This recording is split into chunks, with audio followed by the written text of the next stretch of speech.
Hi guys, good morning guys. Ito, this video today. Magluluto tayo ngayon ng ginataang malunggay. Ayan na po. May bataw na siya, may malunggay at okra. Ayan. Masarap siya guys. Tapos sinaluan ko lang siya ng nidilis tayo. Tapos yung may daing tayo. Hinimay-himay natin guys. Alasa. Lagay na natin yung ating malunggay kasi pumulok na siya.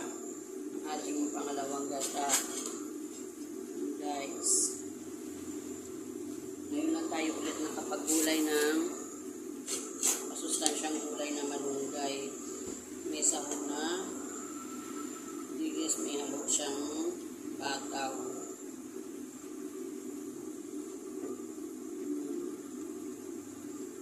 Pinamihan ko na siya ngayon ang malunggay. Kasi ngayon na tayo nakapagluto ng ganung gulay. Isang buwan na tayo hindi nakapagmalunggay guys. Isang buwan na.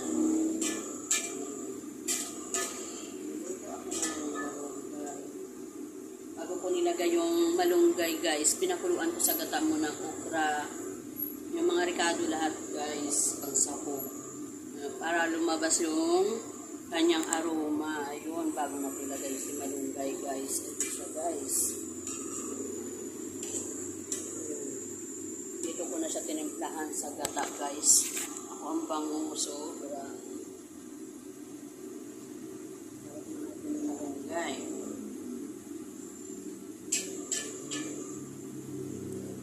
Ang malunggay ngayon, masarap siya kasi puro gata siya guys. Hindi na tayo maglagay ng asin kasi ang sahog niya medyo na guys, may lasa na.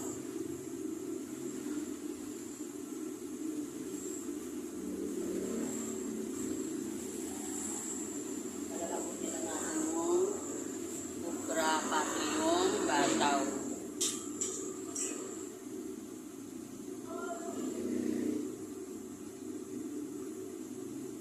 Malambot na siya. Mas malambot na siya yung okra guys.